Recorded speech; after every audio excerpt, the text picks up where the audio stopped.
The sound of canvas tearing was louder than a scream. It ripped through the polite murmurs of New York's elite, silencing the clinking of champagne flutes instantly. Trash. Absolute, undeniable trash. My stepmother, Victoria Sterling, stood in the center of the ballroom, a silver letter opener gleaming in her manicured hand. At her feet lay the painting I had spent 3 months creating, a swirling abstract of blues and grays titled The Silent Cry. It was now in ribbons, destroyed, worthless. She kicked a piece of the frame toward me, her heels clicking sharply on the marble floor. "How dare you bring this filth into my gallery, Alara? This is a charity gala for sophistication, not a dumping ground for your pathetic finger painting." But it was a gift for Dad. I whispered, my voice trembling as I looked toward my father, Richard Vance. He sat in his wheelchair in the corner, eyes glassy and vacant, likely from the heavy sedatives Victoria fed him daily. He didn't even blink. "Get out," Victoria hissed, pointing the letter opener at my chest. "Security, remove this stray before she contaminates the guests." Two burly guards grabbed my arms. I saw my stepsister Tiffany laughing behind a glass of vintage rosé, snapping photos for her Instagram. "Bye, Cinderella," she mouthed. As I was dragged out into the freezing November rain, humiliated and broken, Victoria turned back to her guests with a dazzling fake smile. "Apologies, everyone. Sometimes you just have to cut out the rot to let the beauty shine." What Victoria didn't know, what no one in that room knew, was that the trash she had just destroyed wasn't just a gift. It was an original piece by Ether, the anonymous artist the entire art world was hunting for. And that painting, it was insured for $5 million. My name is Alara Vance. I am 26 years old. And tonight my stepmother didn't just ruin a painting. She signed her own death warrant. To understand why I let her humiliate me, you have to understand the cage I've lived in for 10 years. The Sterling Gallery wasn't always Victoria's. It belonged to my mother, a woman who saw art in everything. When she died of cancer when I was 16, she left everything to my father, Richard. He was a brilliant architect, but a broken man without her. Enter Victoria. She was his grief counselor. Or so she claimed. Within 6 months, she was his wife. Within a year, she was the owner of the gallery. And within 2 years, my father's health mysteriously began to decline. He went from designing skyscrapers to forgetting his own daughter's name. I became the help. The invisible ghost in my own home. I cleaned the floors, scrubbed the toilets, and catered to Tiffany's every whim. Tiffany, who was 2 years younger than me, and had the artistic talent of a damp sponge. "Alara." Victoria's voice screeched from the top of the stairs the morning after the gala. I was in the kitchen icing my bruised arm where the security guard had grabbed me. "Yes, Victoria." She stormed in, throwing a stack of overdue bills on the counter. "The gala raised peanuts last night. These creditors are circling like vultures. We need money, and we need it now." I can try to pick up extra shifts at the coffee shop," I offered, knowing it was a drop in the ocean. Victoria laughed, a cold, sharp sound. "Your minimum wage won't save us, you idiot." "No. We need a miracle. We need Ether." Ether. The name sent a jolt through my spine. For the past 3 years I had been escaping to a hidden sub-basement in the gallery, a dusty storage room Victoria never visited because of the rats. There, under a single flickering bulb, I painted. I painted my pain, my rage, my silence. I didn't sign them with my name. I signed them with a symbol, a single weeping eye. I had sent the first one to Julian Thorne, the most feared art critic in New York, simply asking for feedback. I didn't expect him to sell it for $50,000. Or the next one for $200,000. He became my only confidant, my fence, my protector. He created the persona of Ether, the ghost artist. No one knew who Ether was. Not the buyers, not the press, and certainly not Victoria. "If I can find this Ether person," Victoria paced the kitchen, her eyes manic, "and get them to sign an exclusive contract with Sterling Gallery, we're saved. Everyone wants them. They say Ether captures the soul of suffering." The irony was so thick I could taste it. She was looking for the soul of suffering while actively inflicting it on the artist she hunted. But until then, she slammed her hand on the table. "Tiffany needs a new collection. The spring exhibition is in 2 weeks. You have 5 canvases to fill. I froze. 5 Victoria that takes months. And last time Tiffany told the press she painted them in a trance state. She doesn't even know how to mix oil paints. Do I look like I care about technique? Victoria sneered. You paint them. Tiffany signs them. We sell them. That's the deal. If you don't... She leaned in close, smelling of expensive perfume and rot. I'll move your father to the state facility in the Bronx. You know the one. The one with the bedbug infestation and the nurse shortage. My heart hammered against my ribs. She knew that was my only weakness. My father was the only reason I hadn't run away years ago. I needed to be close to him to monitor his meds to make sure he was still alive. Fine, I whispered. 5 paintings. 2 weeks. Good girl. She patted my cheek, her ring scratching my skin. Make them colorful this time. Tiffany is in her joyful period. That night I met Julian Thorne in the back of a dimly lit jazz bar in Greenwich Village. He was a man of 60 with silver hair and a suit that cost more than Victoria's car. He sipped his whiskey and looked at me with sad, intelligent eyes. She destroyed it, I told him, my voice flat. The silent cry. She cut it to pieces in front of everyone. Julian set his glass down slowly. I know. I was there. I saw. You were. I received an invite. Victoria is desperate for my validation. She thinks if I review Tiffany's work favorably, her debts will vanish. He chuckled darkly.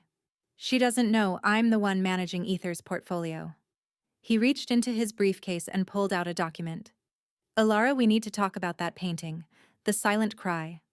When you brought it to the gallery, you told me it was a gift for your father, but technically it was already consigned to me. I frowned. What do you mean? I filed the paperwork 3 days ago. As your agent, I insured that piece the moment you finished it. We valued it based on Ether's current market trajectory.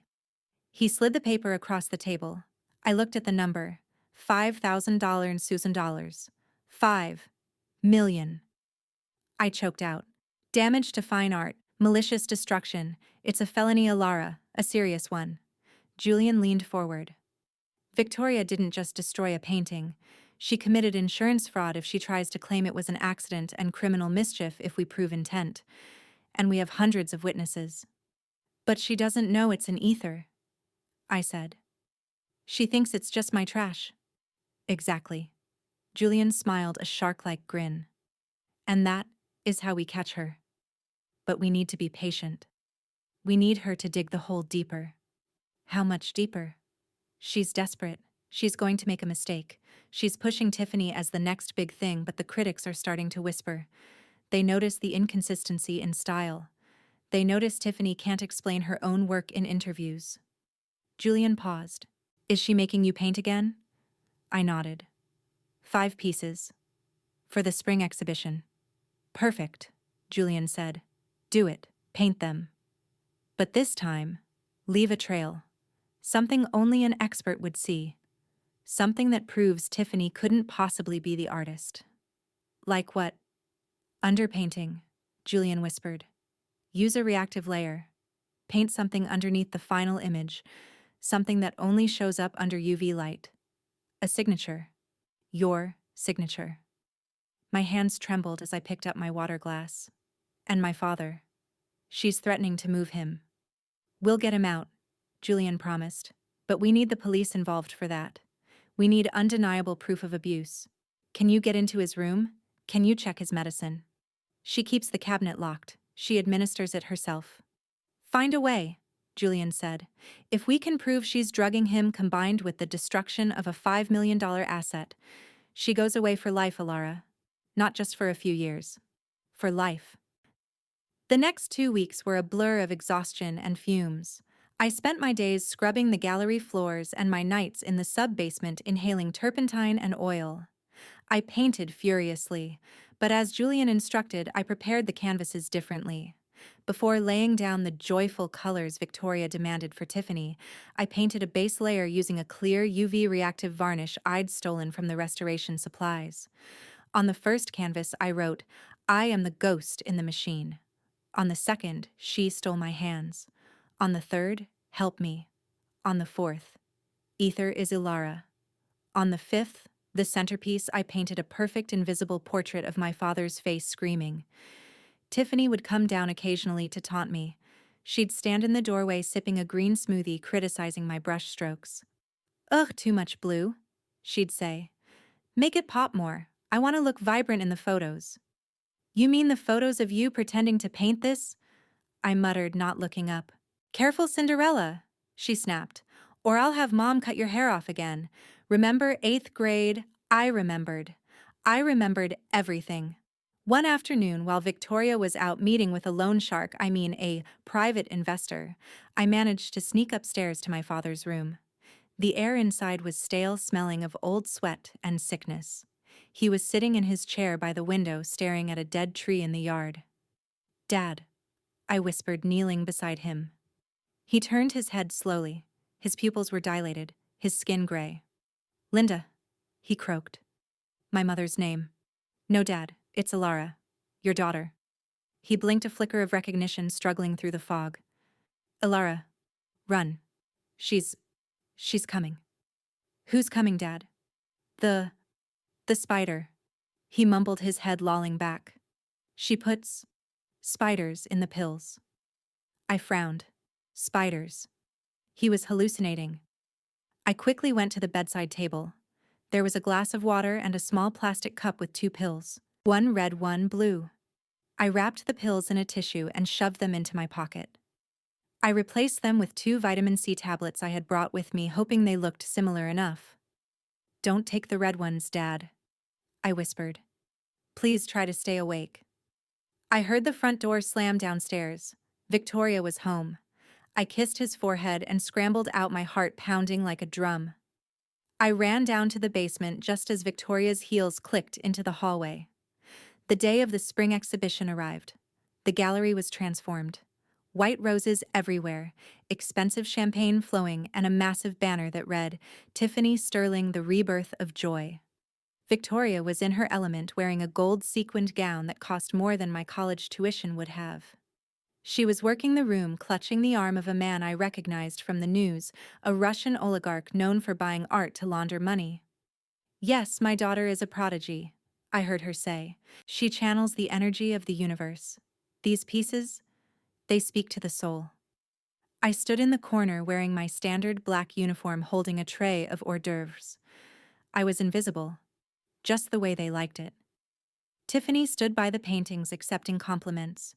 She wore a beret, a literal beret, as if that made her an artist. Oh, this one! She pointed to the 3rd canvas, the one where I'd secretly written "Help me" underneath. I was inspired by the duality of light and shadow during my trip to Tulum. She had never been to Tulum. She went to Miami and got a sunburn. Then the doors opened and Julian Thorne walked in. The room went silent. When Julian Thorne attended an opening, it made or broke careers. Victoria rushed over, practically tripping over her gown. Julian, I am so honored. Please come meet the artist. Julian looked past her, his eyes finding mine in the shadows. He gave a barely perceptible nod. I'm not here for the artist, Julian announced, his voice carrying through the gallery. I'm here for the truth. Victoria's smile faltered. The truth. Julian, you're always so poetic. And I brought a friend. Julian stepped aside. Behind him walked a man in a trench coat. He looked tired, bored, and dangerous. Detective Silva. Victoria Sterling, the detective asked. Yes. Her voice pitched higher. Is there a problem? Did someone park in the wrong spot? We're here regarding a report of grand larceny, fraud, and destruction of property valued over $5 million, Silva said, pulling a folded document from his pocket. The crowd gasped. Phones came out. The live stream started. 5 million. Victoria scoffed, though her face went pale. That's absurd. I haven't destroyed anything of value. Really? Julian stepped forward. He pointed to the empty space on the wall where a security monitor was playing a loop of the exhibition promos. He pulled a remote from his pocket and pressed a button. The screen flickered. The promo video cut out. Instead, grainy black and white footage appeared. It was the night of the charity gala. The footage showed Victoria clear as day standing over my painting. It showed her raising the letter opener. It showed the vicious, angry slashes as she tore the canvas apart. That, Julian pointed at the screen, was The Silent Cry, an authenticated original by Ether, my client. The room erupted. Ether, someone shouted. That was an ether. You destroyed an ether. The Russian oligarch looked at Victoria with disgust. You are a fool. No. Victoria screamed, waving her hands. That's a lie. That painting was garbage. It was painted by her. She pointed a shaking finger at me. My stepdaughter, the maid. All eyes turned to me. I set the tray of appetizers down on a pedestal. I wiped my hands on my apron, and I straightened my back, remembering what my father used to look like before she broke him. Hello, Victoria, I said, walking into the center of the room. You're right. I did paint it. See, Victoria shrieked triumphantly. She admits it. It's worthless. I painted it. I continued, my voice steady, because I am ether. Silence. Absolute suffocating silence. Tiffany let out a snort. You please. You can't even paint by numbers. Is that so? Julian walked over to the paintings hanging on the wall, the joyful collection Tiffany claimed was hers. Detective, if you would hit the lights. Detective Silva flipped a switch on the wall. The gallery plunged into darkness. Then Julian clicked a heavy-duty UV flashlight on. The beam hit the first painting. The colorful flowers vanished. Glowing in eerie blue light from beneath the layers of paint, words appeared. I am the ghost in the machine. The crowd gasped. Julian moved the light to the next one. She stole my hands. And the next. Help me. And finally, the centerpiece. The portrait of my father screaming in silence, glowing like a specter. These canvases, Julian said, his voice echoing in the dark, were prepared with a specific chemical marker used by Ether to authenticate works. And as you can see, the artist is crying out for help. The lights flickered back on. Tiffany was backing away from the paintings as if they were on fire. I didn't know. She told me to sign them. Shut up, you idiot. Victoria lunged at Tiffany, but Detective Silva stepped in between them. Victoria Sterling, Silva said, taking out a pair of handcuffs. You are under arrest for insurance fraud and grand larceny, and we also have a warrant to search your home regarding the medication of Richard Vance. His lab results came back this morning. I stepped forward, looking Victoria dead in the eye. I sent the pills to the lab, Victoria. The red ones. They aren't heart medication. They're heavy tranquilizers mixed with hallucinogens. You've been poisoning him. Victoria's face crumbled. The mask of the sophisticated gallery owner fell away, revealing the terrified, greedy monster underneath. He's my husband, she screamed as the cuffs clicked. I can do what I want. And you ungrateful little rat, I gave you a roof over your head. No, I said coldly. You gave me a cage, and I just broke the lock. The flashing lights of the police cruiser reflected off the gallery's pristine glass windows, creating a chaotic strobe effect that matched the storm inside my head. Victoria was gone, dragged out, screaming threats that echoed even after the heavy oak doors slammed shut. But the silence she left behind was heavy, suffocating. I stood there, the adrenaline starting to fade, replaced by a deep, bone-weary exhaustion. Tiffany was sobbing in the corner, clutching her beret like a life raft, while the Russian oligarch was shouting furiously into his phone, demanding his deposit back. Are you all right, Alara? Julian's voice was soft, grounding. I nodded, though I wasn't sure. Is it over? Did we get enough? For the fraud? Yes. Julian said, his eyes scanning the room where Detective Silva was now instructing his team to cordon off the paintings as evidence. But for your father, that's going to be the harder fight. We need to prove intent. We need to prove she wasn't just negligent but malicious. I thought of my father alone in that upstairs room, possibly terrified, possibly hallucinating spiders. I need to go home. I need to get him out of there. Detective Silva has sent a unit to secure the house, Julian assured me. But Alara, you need to prepare yourself. What we find in her financial records, it might be worse than you think. He was right. It was worse. The next morning, I sat in Julian's office, a sleek, modern space overlooking Central Park that smelled of old paper and expensive espresso. Detective Silva placed a stack of documents on the desk. They looked innocent enough: bank statements, invoices, emails, but they told a story of greed so profound it made me nauseous. Victoria wasn't just in debt. Silva began tapping a red folder. She was drowning. She owes $10 million to a private lending consortium based in Macau, the kind of lenders who don't send overdue notices. They send men with baseball bats. 10 million, I gasped. But the gallery? The sales? Fake, Silva said bluntly. She's been running a Ponzi scheme with art, selling the same painting to 3 different buyers using the deposit from one to pay off the interest for another. And when she ran out of real art, he gestured to Julian. She started selling forgeries. Julian finished, his face grim. Bad ones. She'd buy flea market junk, slap a fake provenance on it, and sell it to inexperienced collectors who just wanted a status symbol. But she was running out of time. The Macau lenders gave her a deadline: the end of the month. That's why she was so desperate for ether, I realized. She needed a big fish, a legitimate superstar to cover the hole. Exactly. Julian nodded. And when she couldn't find ether, she decided to create one. Tiffany. I looked at the photos of Tiffany's art studio, a stage set in the guest bedroom with pristine brushes that had never touched paint. She was going to use me until I died, wasn't she? Just like she's using Dad. Speaking of your father, Silva pulled out a toxicology report. We analyzed the heart medication you swapped out. It's a cocktail of scopolamine and heavy sedatives. In high doses, it causes compliance, memory loss, and vivid hallucinations. It's sometimes called devil's breath. It's used in robberies to make victims empty their bank accounts without resisting. My hands shook so hard I had to grip the edge of the desk. She was drugging him to sign papers. We found transfer deeds, Silva confirmed. Dated 3 months ago. Your father signed over the deed to the gallery, the house, and his life insurance policy. But here's the kicker: his signature is shaky, almost illegible. A handwriting expert would testify he was under duress or intoxicated. Can we arrest her for attempted murder? I asked, my voice barely a whisper. It's tricky, Silva admitted. She can claim she mixed up the meds. She can claim he was confused and she was trying to help.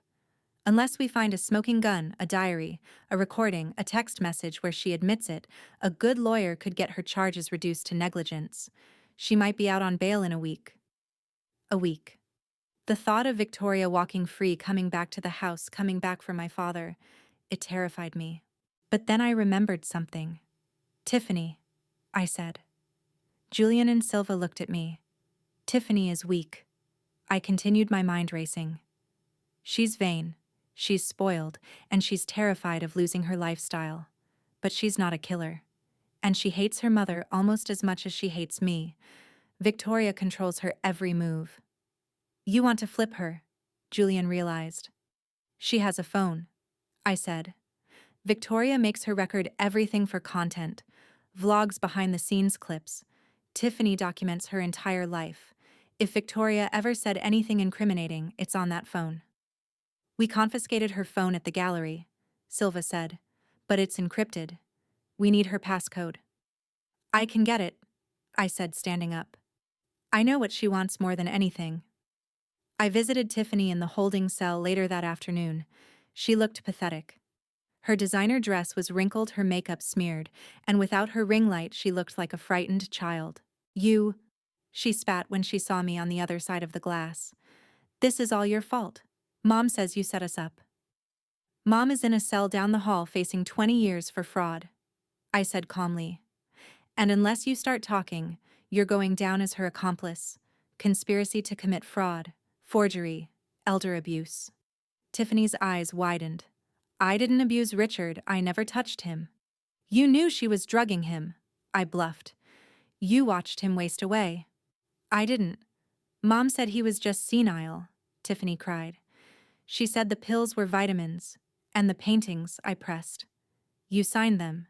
You took credit. You took the money. She made me. Tiffany slammed her hand against the glass. You think I wanted to pretend to be a genius? It was exhausting. She controlled everything. What I wore, what I ate, what I said. She said if I didn't do it, she'd cut me off. I have no skills, Alara. I can't. I can't work at a Starbucks. It was hard to feel sorry for her, but I needed her. I can help you, Tiffany, I said softly. The detective says if you cooperate, if you give them evidence that proves Victoria was the mastermind, you could walk away with probation, maybe even community service. Tiffany sniffled. What kind of evidence? Her phone, I said. Or yours. Is there anything on there? A video, a voice note? Tiffany bit her lip, looking around nervously. There's the cloud. The cloud. I have a private folder, she whispered. Mom made me delete a lot of videos because she said they made her look harsh, but I kept them, in a hidden folder, just in case I ever needed leverage to get my trust fund early. Of course. Even in her fear, Tiffany was transactional. Give me the password, I said. She hesitated. Will you tell the press I was a victim? That I was coerced? I can't lose my followers, Alara. My brand is all I have. I almost laughed at the absurdity. She was facing prison and she was worried about her follower count. I'll tell them the truth, I said, that you were a pawn in Victoria's game. That might even get you a sympathy interview on Good Morning America. Her eyes lit up. Okay, the password is GODES TIFF99. Back at the station, Detective Silva unlocked the cloud account. We spent hours sifting through hundreds of videos of Tiffany trying on clothes, eating salads, and complaining about the humidity. And then we found it. A video dated 3 months ago. The thumbnail showed Victoria in the kitchen mixing a white powder into a glass of orange juice. Tiffany was holding the camera, hiding behind the kitchen island. Click. The video played. Mom, are you sure that's safe? Tiffany's whisper came from behind the camera. Victoria turned, not seeing her. She was stirring the glass vigorously. It's safe enough. It just keeps him pliable. He was asking about the bank accounts again today. He's getting too lucid. But what if he, stops waking up? Victoria shrugged, a chilling, casual gesture. Then we have a grieving widow story, don't we? And the insurance payout is double for accidental overdose. Win-win. She took a sip of her own wine and smiled at the glass of poisoned juice. Besides, Alara will be so distraught she won't notice when I sell the gallery out from under her. Silence filled the detective's office. That's it, Silva said, leaning back in his chair. That's the smoking gun. Premeditation, intent, motive. We have her. I felt a tear slide down my cheek. Not for Victoria. For my father. He had been living with a monster who calculated his death like a business transaction. When can I see him? I asked. He's at the hospital now, Silva said. Doctors are flushing his system. He's weak, but he's asking for you. The hospital room was bright and smelled of antiseptic, a stark contrast to the gloomy, shuttered bedroom he'd been trapped in. My father looked frail, his skin hanging loosely on his bones, but his eyes were clear. For the first time in years, they were his. Alara, he rasped when I walked in. I rushed to his side, burying my face in his shoulder. Dad, I'm so sorry. I should have gotten you out sooner. No. He stroked my hair, his hand trembling. You stayed. You stayed in that house to protect me. I know. I remember pieces. I remember you whispering to me, telling me not to take the red pills. She's gone, Dad. She can't hurt us anymore. He sighed a long, shuddering breath. I was so blind. I thought she loved me. I thought she wanted to help us heal after your mother. She was a predator, I said fiercely. But we survived her. The gallery, he said, suddenly panic rising in his voice. She made me sign. I think I signed. It doesn't matter, I soothed him. The signatures are void, proven to be under duress. The gallery is safe. It's yours again. He looked at me, a sad smile forming.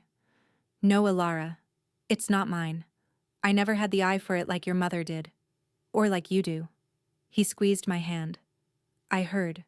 The nurses were talking. About a painter. Ether. I froze. I hadn't told him. Is it true? He asked, his eyes searching mine. Is it you? I nodded slowly. It started as a way to cope, to scream without making a sound. Tears welled in his eyes.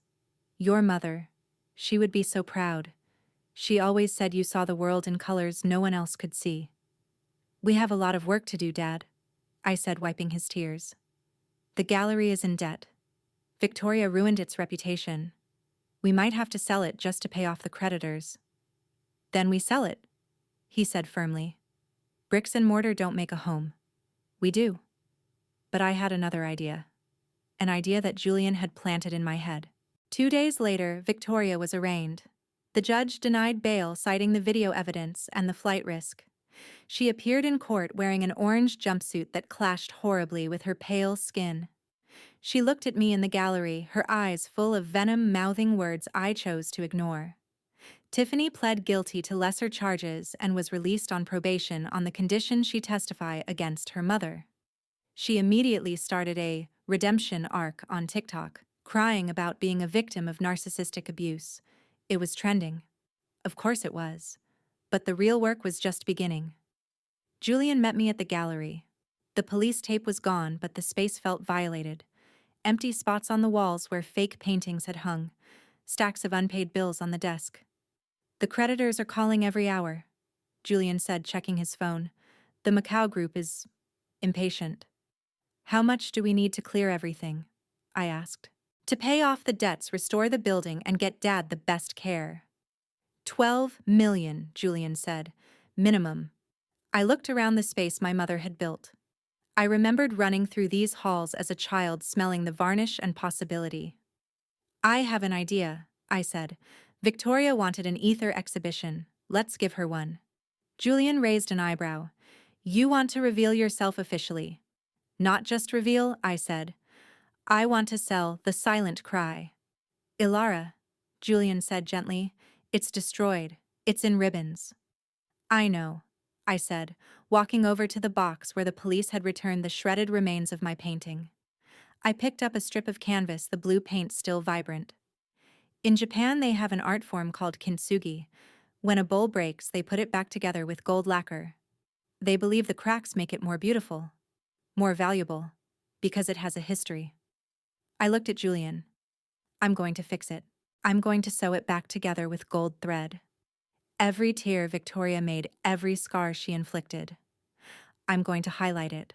I'm going to turn her destruction into art. Julian stared at me for a long moment. Then a slow smile spread across his face. The kintsugi ether. The art world will lose its mind. Set it up, I said. One night only, the restoration, and invite everyone. The critics, the buyers, the press, even the Macau lenders. The lenders. Especially them, I said. They appreciate value, and I'm going to show them that Ilara Vance is worth more than Victoria Sterling ever was. The next month was a different kind of blur. My father was discharged and moved into a rental apartment nearby with a full-time nurse I hired using the advance Julian gave me. He visited the gallery every day, sitting in his wheelchair watching me work. I didn't hide in the basement anymore. I worked in the main atrium under the skylight. I took the shredded strips of The Silent Cry and painstakingly reassembled them. I used heavy metallic gold thread, stitching the canvas like a surgeon closing a wound. The result was jagged, raw, and undeniably powerful. The gold veins ran through the abstract blues like lightning through a storm. It wasn't just a painting anymore. It was a scar. It was a survival map. I also painted 4 new pieces to replace the ones Tiffany had signed. These were different, lighter, hopeful. I called the collection From the Ashes. The night of the auction arrived.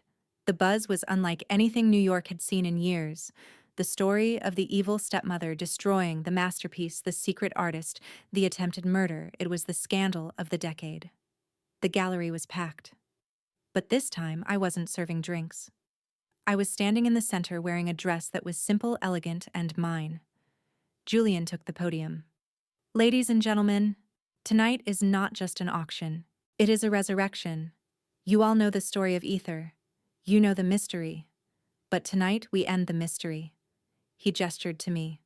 I give you, Alara Vance. The applause was thunderous. I stepped forward, my heart racing but my head high. I looked at the crowd. I saw the faces of the people who had watched me get thrown out into the rain just weeks ago. They looked ashamed. Good. This piece, I said, pointing to the stitched-together canvas behind me, was called The Silent Cry. But silence doesn't heal. Speaking does. So I have renamed it. I pulled the velvet rope, the golden voice. The bidding started at 1 million. Within seconds it hit 5, then 10. The Russian oligarch was bidding. A museum from Paris was bidding. And a quiet man in the back, a representative for the Macau consortium, raised his paddle. 15 million, he said softly. The room went dead silent. 15 million going once, Julian chanted. Going twice. 20 million. A voice rang out from the front row. It was a woman I didn't recognize. Older, elegant, wearing a brooch that looked familiar. 20 million, she repeated, for the Museum of Modern Art. Sold. $20 million. Enough to pay every debt. Enough to secure my father's future. Enough to rebuild the gallery 10 times over. As the gavel banged, I looked over at my father. He was crying, clapping his frail hands together. I had done it. I had turned the ruins of my life into gold. But the story wasn't quite over. As the guests mingled and the champagne flowed, Detective Silva approached me. He looked uncomfortable in his dress uniform. Ms. Vance, he said. Congratulations. But there's been a development with Victoria. My stomach dropped. Did she make bail? No, Silva said. She refused a plea deal. She wants to go to trial. She says she has information about your mother's death 10 years ago. I froze. My mother died of cancer. Everyone knew that. What kind of information? She claims, Silva lowered his voice, that it wasn't cancer, and that she can prove it wasn't natural causes. She's trying to trade secrets for a reduced sentence. I looked at the gold-stitched painting. The scars I thought I had healed were suddenly throbbing again. Let her talk. I said, my voice cold as the winter wind. If she has secrets, let's hear them. Because I'm done being afraid of the dark. She claims it wasn't cancer. Detective Silva's words hung in the air of the gallery, heavier than the $20 million check Julian had just handed me. The celebration around us seemed to fade into a dull roar. The champagne tasted like ash. My mother died in a hospital. I said, my voice tight. We saw the charts. We saw the decline. Victoria claims she switched the charts, Silva said quietly. She claims she was consulting for your family even back then. As a grief counselor, remember, she says she had access to the home, to the food. My knees buckled. Julian caught my arm, steadying me. It's a desperate lie, Alara. A Hail Mary from a drowning woman. Or, I whispered, looking at my father, who was laughing with a curator across the room, oblivious to this fresh hell. It's the missing piece. Dad always said Mom went downhill so fast. Too fast. We're exhuming the body, Silva said gently. I'm sorry, Alara, but if there's poison, if there's proof, this goes from attempted murder to murder 1. Capital punishment territory. The next 3 weeks were a nightmare of a different kind. While the art world celebrated The Golden Voice as the masterpiece of the century, I was living in the shadow of a grave. We had to explain to my father why we were disturbing my mother's rest. He wept for 2 days straight, blaming himself for letting the wolf into the henhouse not once, but twice. But then the toxicology results came back. Arsenic. It wasn't cancer that ate my mother from the inside out. It was slow, methodical poisoning. Heavy metals found in her hair samples dated back 6 months before her death, exactly when Victoria started her grief counseling sessions. The trial of Victoria Sterling became the most watched event in the state. The courtroom was packed. Reporters, art collectors, victims of her financial schemes. Everyone wanted to see the monster fall. Victoria sat at the defense table looking diminished. Her hair was graying at the roots, her expensive suit replaced by prison blues. But her eyes, they were still cold, still calculating. When the prosecutor presented the arsenic evidence, Victoria didn't flinch. She leaned over to her lawyer and whispered something that made him pale. Then came Tiffany's testimony. She took the stand looking genuinely terrified for the first time in her life. She recounted the abuse, the forced painting, the drugging of my father. "Did your mother ever speak about Alara's mother?" the prosecutor asked. Tiffany hesitated, looking at Victoria. Victoria made a subtle slicing motion across her throat. "Tiffany," the judge warned. She bragged about it." Tiffany sobbed. "When she was drunk. She said Alara's mom was weak. She said she cleared the path to get the gallery.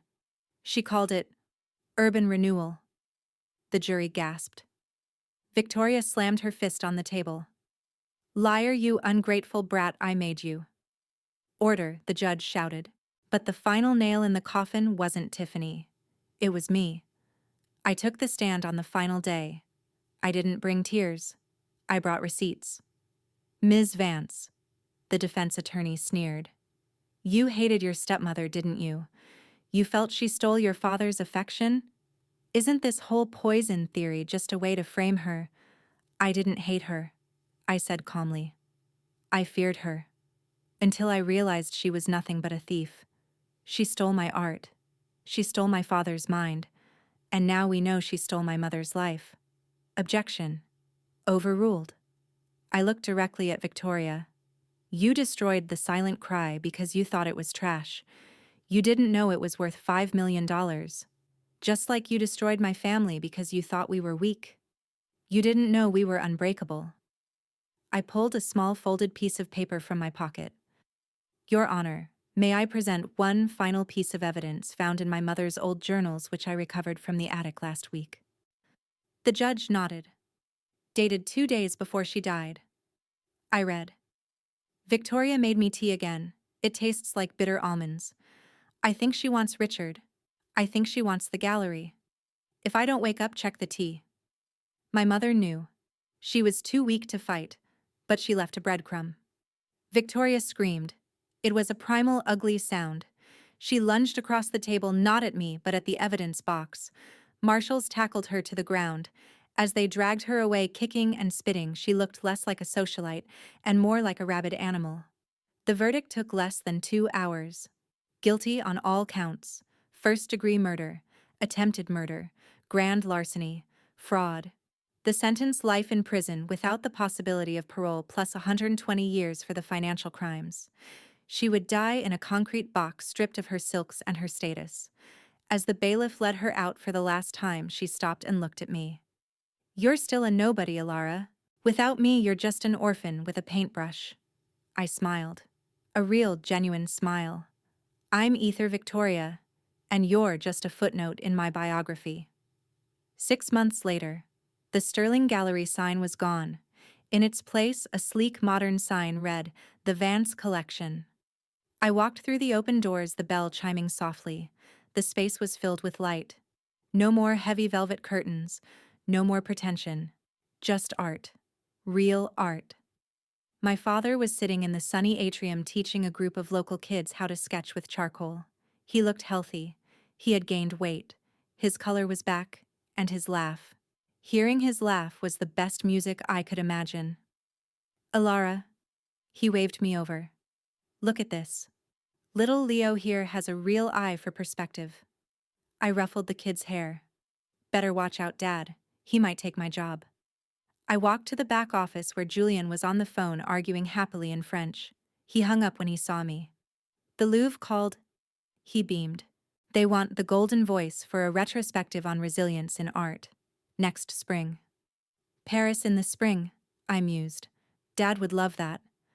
And Julian handed me a letter. "This arrived for you. From the prison." I took the envelope. It wasn't from Victoria. It was from Tiffany. I opened it. "Alara, I know I don't deserve to ask, but I wanted you to know.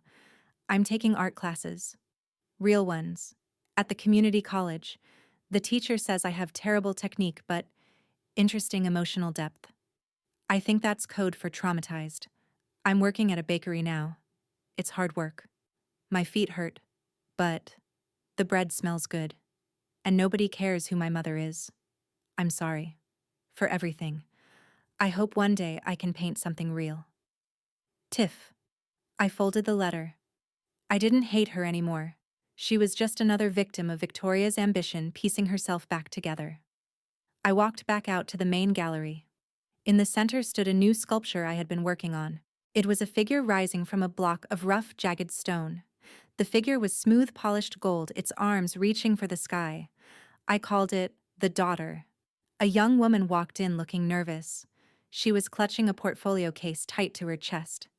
She looked about 18, wearing thrift store clothes and shoes with holes in them. She reminded me so much of myself it hurt. "Excuse me," she whispered. I I heard you look at new artists. I don't have an appointment. I just... I walked over to her. "What's your name?" "Maya," she said. "Well, Maya." I smiled, gesturing to the open gallery. "Show me what you've got. We have plenty of space for new voices here." She opened her case. Her work was raw, angry, and beautiful. "It's wonderful," I said honestly. "Really?" Her eyes welled up. "My stepdad. He says it's trash. He says art is a waste of time." I put a hand on her shoulder. "Let me tell you a secret, Maya. Sometimes the things people call trash are just treasures they don't understand yet. And sometimes they're worth $5 million. She laughed, a sound of pure relief. Outside, the sun was setting over New York City, painting the sky in shades of violet and gold that no artist could ever truly capture. I took a deep breath. The air smelled of rain and possibility. I was Alara Vance. I was ether. And for the first time in my life, the canvas was blank and the brush was in my hand. Maybe this story touched something inside you, a memory of a time you were silenced, or a creative spark you were told to extinguish. We've all had a Victoria in our lives, someone who couldn't create, so they chose to destroy. Someone who mistook kindness for weakness and silence for submission. Ilara's journey from the basement to the spotlight isn't just about revenge, it's about the alchemical power of art. She took her pain, her trauma, and quite literally, her broken pieces and stitched them together with gold. She proved that we are not defined by the scars we bear, but by how we wear them. And let's not forget the father. His recovery reminds us that it's never too late to wake up, to heal, and to rebuild what was lost. The gallery wasn't just a building, it was a symbol of a family reclaiming its soul from greed. Victoria's fate is a stark reminder that true value can't be stolen, forged, or poisoned. It has to be created. She spent her life chasing the soul of suffering in art, never realizing she was the one inflicting it. In the end, she became the prisoner of her own masterpiece of deception. If this story resonated with you, if you've ever found solace in creating something beautiful out of something ugly, share your thoughts in the comments. Have you ever used a passion to survive a difficult time? Or maybe you just love a good kintsugi metaphor. And please tell me where you're watching from, whether you're in a studio apartment in London or a farmhouse in Ohio. I read every comment, and knowing you're out there listening creates a gallery of connection that spans the world. Thank you for spending your time with me today. Remember, your voice is your art. Don't let anyone tear it up. Until next time, keep creating and take care of yourselves.